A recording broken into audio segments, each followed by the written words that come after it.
할렐루야. 하나님의 크신 은총과 사랑이 또 보호하심의 은혜가 사순절 갈보리 기도에 나와 예배하는 우리 모두에게 또 각 가정과 또 자녀들의 삶 가운데 풍성하시기를 간절히 축원합니다.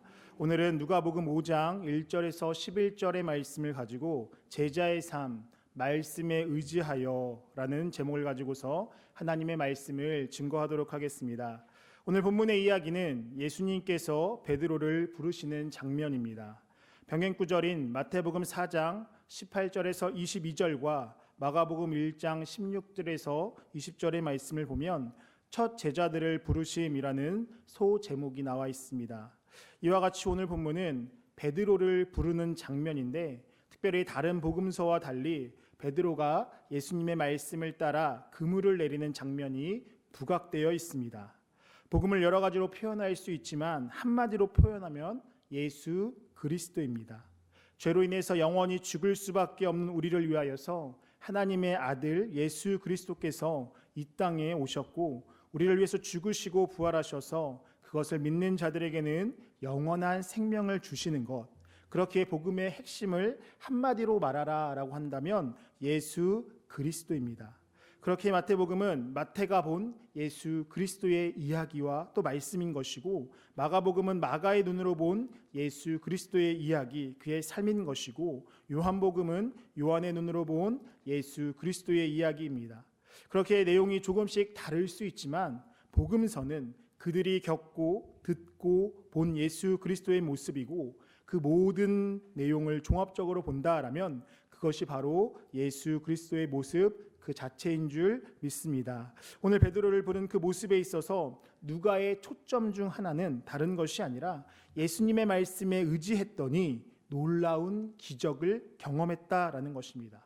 그리고 그것을 통하여서 예수님을 경험하고 결국은 그를 따르게 되었다라는 내용에 초점을 두고 있습니다. 오늘 본문의 내용은 이렇습니다. 베드로가 밤을 새워서 물고기를 잡으려고 했지만 잡지 못했습니다. 그런데 그의 배에 오른 그 예수님의 말씀을 따라 깊은 곳에 가서 그물을 던졌더니 그물이 찢어질 정도로 고기를 잡게 되었다라는 것입니다. 그리고 그러한 일련의 과정을 통하여서 베드로는 예수님을 깊이 있게 만나게 되었고 예수님을 따르게 되었습니다. 그렇다면 오늘 본문의 내용을 통하여서 우리에게 주시는 하나님의 말씀은 무엇인지 함께 나누고 기도의 제목을 삼고자 합니다. 첫 번째입니다. 하나님은 우리의 삶 가운데 찾아오시는 분입니다. 하나님은 우리의 삶 가운데 찾아오시는 분입니다. 본문 3절입니다. 예수께서 한 배에 오르시니 그 배는 시몬의 배라. 육지에서 조금 떼기를 청하시고 앉으사 배에서 무리를 가르치시더니 라고 이야기하고 있습니다. 오늘 그 만남을 위하여서 베드로가 예수님을 찾아간 것이 아니었습니다. 또한 예수님께서 말씀을 전하시다가 우연히 베드로를 만난 것도 아니었습니다. 오늘 본문의 오르시다의 그 원어적인 표현을 보면 예수님께서 베드로의 배 위에 의지적으로 오르셨다라는 것을 우리는 알 수 있습니다. 이와 같이 예수님은 우리의 삶 가운데 찾아오시는 분인 줄 믿습니다. 예수님은 세간에 앉아있는 세리 마태를 찾아가셨고 또 삭개오를 찾아가셨습니다. 그리고서는 먼저 그들을 청하셨습니다. 누가복음 19장 5절의 말씀입니다. 삭개오야 속히 내려오라. 내가 오늘 내 집에 유하여야 하겠다 하시니. 이와 같이 예수님은 우리를 찾아오시는 분입니다. 우리의 일상에 찾아오시고 또 우리를 만나주시고 우리에게 말씀하시는 분인 줄 믿습니다. 그렇게 우리가 해야 할 일은 우리를 찾아오신 그 예수님을 받아들이는 것입니다. 요한계시록 3장 20절 말씀입니다. 볼지어다 내가 문 밖에 서서 두드리노니 누구든지 내 음성을 듣고 문을 열면 내가 그에게로 들어가 그와 더불어 먹고 그는 나와 더불어 먹으리라.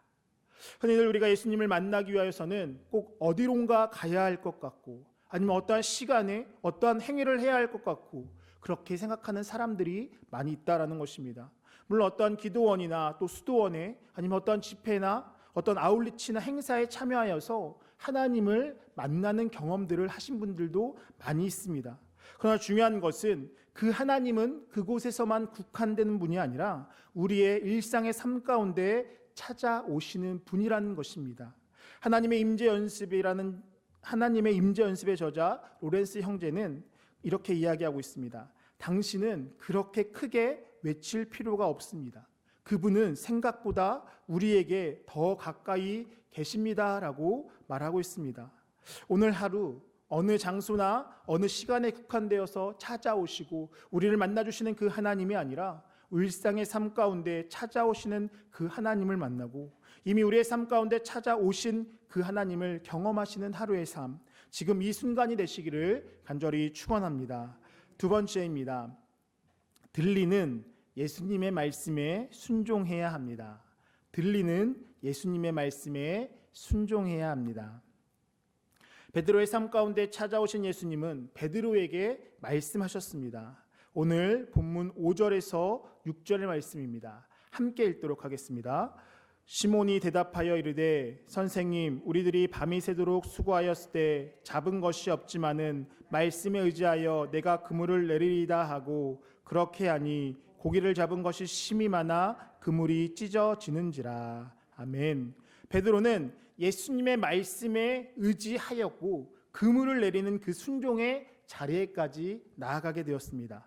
이것을 다르게 표현하면 예수님의 말씀이 그의 귀에 들렸고 그의 말씀에 순종했다라는 것입니다. 우리가 기독교 방송을 보거나 수많은 간증의 이야기를 듣게 됩니다. 그들의 공통점을 찾으면 이와 같습니다. 형태는 다르지만 삶이 어렵거나 문제가 있었다라는 것입니다.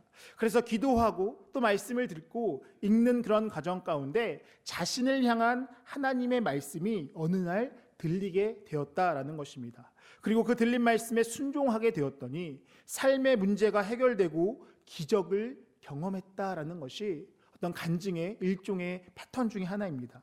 대부분 성숙한 기독교인들은 아니면 신앙생활을 오래 한 분들은 또 특별히 코로나19로 인하여서 두려움이 가득한 사회 가운데 이 새벽에 이 자리에 나오신 우리 모든 성도님들은 이미 삶의 문제에 있어서 어떻게 해야 하는지를 어느 정도는 알고 있는 분들일 것입니다. 무엇이 하나님의 뜻인지, 무엇이 하나님을 기쁘게 하시는 삶인지 이미 알고 있다라는 것입니다. 다르게 말하면 정답을 이미 우리는 알고 있는 경우가 많이 있다라는 것입니다. 그러나 문제는 아는 것에 그친다라는 것입니다. 말씀을 듣고 알매 그치는 경우가 많이 있습니다. 놀라운 간증의 주인공은 누구인지 아십니까?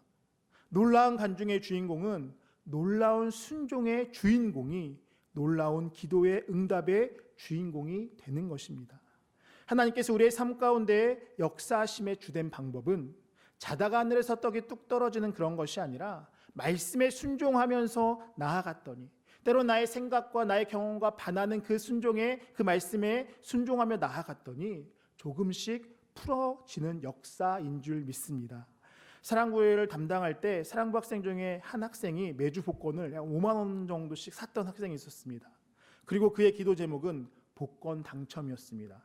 그래서 제가 이야기했습니다. 형제, 그 기도 제목은 이루어지지 않을 것 같습니다. 차라리 그 돈으로 필요한 것을 사거나 맛있는 것을 사서 먹는 게 더 좋을 것 같습니다. 하나님의 응답은 그와 같은 방법이 아니라는 것입니다. 라고 설득하고 설명을 해줬던 기억이 있습니다.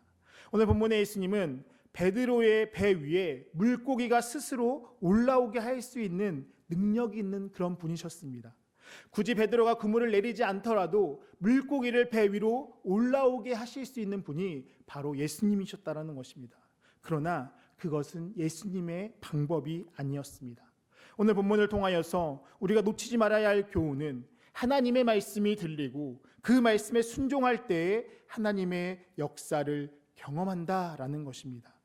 담임 목사님께서 세례를 베푸시고 권면의 말씀을 하시는 중에 이런 말씀을 하십니다. 예배를 잘 들으십시오. 기도 생활을 하고 말씀을 꼭 보십시오.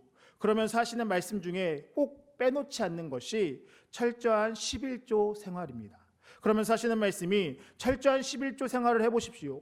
그리고 망하면 내게 찾아오십시오 라고 말씀하시는 경우가 있습니다.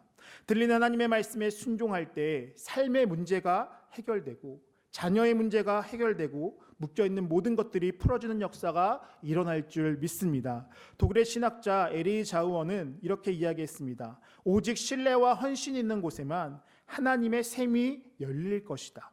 오직 온전히 복종한 삶에만 하나님의 풍성한 축복이 부어질 것이다 라고 이야기하고 있습니다.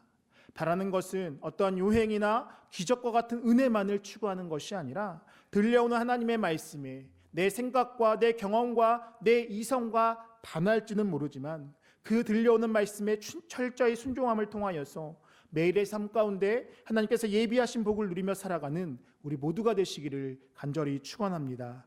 마지막 세 번째입니다. 순종을 넘어 예수님을 전하는 자리로 나아가야 합니다. 순종을 넘어 예수님을 전하는 자리로 나아가야 합니다. 예수님께서 오늘 본문을 통하여서 결국 행하신 일은 베드로를 통하여서 사람을 낚는 어부가 되는 일이었습니다. 베드로는 오늘 순종의 사건을 통하여서 예수님을 깊이 있게 경험하게 됩니다. 즉 하나님의 말씀에 순종할 때 하나님이 하나님 되심을 경험하게 되는 것입니다. 순종 이전에 베드로의 그 예수님에 대한 호칭은 선생님이었습니다. 본문 5절의 말씀입니다. 시몬이 대답하여 이르되 선생님 우리들이 밤이 새도록 수고하였으나 라고 이야기합니다. 그 예수님을 깊이 있게 경험하기 전에는 그의 고백은 선생님이었다라는 것입니다. 그러나 그 순종의 사건을 통하여서 예수님을 깊이 있게 경험한 베드로를 그 예수님을 향한 그 고백은 달라지게 됩니다. 본문 8절입니다. 시몬 베드로가 이를 보고 예수의 무릎 앞에 엎드려 이르되 주여 나를 떠나소서라고 이야기하고 있습니다. 그 순종의 사건을 통하여서 예수님을 경험한 그의 고백은 선생님이 변하여서 주님으로 바뀌게 된 것입니다. 인생의 지혜나 방향을 가르치는 선생님이 아니라 삶의 주인으로 예수님을 받아들이게 된 것입니다. 이렇게 예수님에 대한 인식이 변한 베드로에 대하여서 예수님께서는 말씀하셨습니다. 이제 내가 너로 사람을 낚는 어부가 되게 하리니. 하나님의 일은 이와 같습니다. 그냥 부르시는 것이 아니라 먼저 하나님은 은혜를 부어주시는 분이시고 그 은혜를 통하여서 사명의 자리로 나아가게 하시는 분이 바로 하나님인 줄 믿습니다. 복음 전파는 위대한 스승, 선생님의 교훈을 전하는 것이 아닙니다. 내 삶의 주인인 그 주님, 내 삶의 역사하시는 그 주님을 전하는 것인 줄 믿습니다. 저는 성경고 성도님을 위해서 기도할 때 늘 이런 기도를 합니다. 기도 제목이 변하여 간증의 주인공이 되게 하여 주옵소서. 이러한 은혜가 넘치는 우리 모든 성도님들 되시기를 간절히 축원합니다. 간증은 단순히 기도의 제목, 그것의 성취의 자랑이 아닙니다. 간증은 그러한 것을 자랑하는 것이 아니라 내가 경험한 하나님의 이야기입니다. 내가 경험한 하나님은 기도 응답의 하나님일 수 있습니다. 또 어떤 면에서는 기도를 막으시는 듯한 하나님의 모습을 보일 때도 있습니다. 위로의 하나님일 수 있고 사랑의 하나님일 수 있습니다. 반면 두렵고 떨리는 정말 철저히 심판하시는 하나님의 모습일 수도 있습니다. 그렇기에 우리가 간증한다는 것은 단순히 내 기도의 제목이 이루어진 것에 대해서만 이야기하는 것이 아니라 나의 삶 가운데 경험되어지는 그 사랑의 하나님, 기도 응답의 하나님, 때로는 기도를 막으시는 하나님, 때로는 위로하시고 사랑하시는 하나님, 반면에 또 두렵고 떨리고 또 철저히 심판하시는 그 하나님, 내 삶 가운데 경험되어지는 그 하나님을 전하는 것인 줄 믿습니다. 신학대학교에 다닐 때 설교학 교수님께서 수업 중에서 그런 말씀을 하셨습니다. 설교에 있어서 가장 좋은 예화 중 하나는, 복음을 전하는 일에서 가장 좋은 예화 중 하나는 내가 만난 하나님을 이야기하는 것이다. 누가 그랬대, 누가 뭐뭐 했더니 어떻게 되었대 라고 그것을 전하는 것도 중요하지만 내가 경험한 그 예수님을 그 말씀의 철저히 기준에서 전하는 것이 중요하다라고 말씀했던 기억이 있습니다. 그렇게 우리는 먼저 삶 가운데 하나님을 깊이 있게 경험하는 은혜가 있어야 할 줄 믿습니다. 하나님을 경험하는 방법은 여러 가지겠지만 특별히 오늘 본문에서 나온 것처럼 하나님의 말씀에 순종하다 보면은 하나님의 그 살아계심을 깨닫게 되고 믿어지게 되는 줄 믿습니다. 말씀이 곧 하나님이시기에 말씀을 기억하고 말씀에 순종하는 것, 곧 하나님을 기억하고 그것이 하나님과 동행하는 것임을 분명히 믿어야 하는 것입니다. 그럴 때에 우리는 하나님을 깊이 있게 경험하게 될 줄 믿습니다. 그리고 그 깊이 있게 경험되는 그 경험은 나를 위해서만 사용되는 것이 아니라 그 깨달음과 그 경험 또 그 은혜는 나뿐만이 아니라 궁극적으로 다른 사람에게도 전하고 그러한 경험을 통하여서 예수를 증거해야 되는 줄 믿습니다. 예수님을 깊이 있게 만난 베드로는 결국 사람을 낚는 자리로 나아가게 되었습니다. 그리고 우리가 잘 아시다시피 정말 땅끝까지 이르러 주님의 복음을 전하는 사명을 감당하게 되었습니다. 사도행전 1장 8절의 말씀입니다. 오직 성령이 너희에게 임하시면 너희가 권능을 받고 예루살렘과 온 유대와 사마리아와 땅끝까지 이르러 내 증인이 되리라 하시니라. 오직 성령이 너희에게 임하시면, 오직 성령이 너희에게 임하시면이 먼저인 줄 믿습니다. 그 성령을 통하여서 하나님을 경험하고 그리고 나서 그 예수를 증거하는 자리로 나아가야 할 줄 믿습니다. 바라는 것은 오늘 이 새벽에 주님을 깊이 있게 만나시기를 간절히 축원합니다. 또한 오늘의 삶 가운데 삶에 찾아오시는 주님을 깊이 있게 만나시기를 간절히 축원합니다.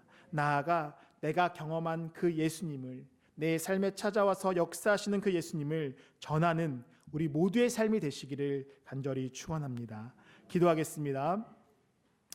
사랑과 은혜가 풍성한 하나님, 감사합니다. 오늘도 우리에게 새 생명을 허락하여 주시고 건강을 허락하여 주셔서 이른 새벽 주의 전에 나와 한날을 시작함에 있어 먼저 예배하게 하심에 감사를 드립니다. 삶의 처음의 시간을 드리오니 오늘 하루의 삶 가운데 온전한 주님의 도우심과 인도하심 있게 하여 주시고 승리하는 한날의 삶이 되어질 수 있도록 인도하여 주옵소서. 우리의 삶 가운데 찾아오시는 주님을 만나게 하여 주시고 삶 가운데 찾아오셔서 말씀하시는 주님의 음성을 듣게 하여 주시며 그 말씀의 순종함을 통하여서 주님을 깊이 있게 경험하는 한날의 삶이 되어질 수 있도록 인도하여 주옵소서. 나아가 내가 경험한 주님을 내 삶을 넘어 이웃에게 전하게 하여 주시고 증거하는 한날의 삶이 되어질 수 있도록 인도하여 주옵소서. 이 땅과 세계 가운데 천거란 코로나19가 속히 사라지게 하셔서 국민 안에 자리 잡고 있는 불안이 사라지게 하여 주시고 경제, 사회, 문화 모든 분야가 안정되고 회복되게 하여 주옵소서. 특별히 각 교회가 복음 전파에 있어서 어려움 당하지 않도록 지켜보아 주시고 광림의 재단을 지켜주셔서 계속해서 주님의 복음을 전하는 귀한 재단의 사명을 온전히 감당할 수 있도록 인도하여 주옵소서. 이 시간 귀한 예물 드린 자들이 있습니다. 정성껏 드린 예물이오니 주님 기쁘게 받아주시고 한량없는 은혜로 더하여 주시옵소서. 오늘 한날도 주님만을 높이고 주님만을 찬양하고 주님만이 영광 받으시는 한날 되어질 수 있도록 인도하여 주옵소서. 감사드리며 예수님의 이름으로 기도하옵나이다. 아멘.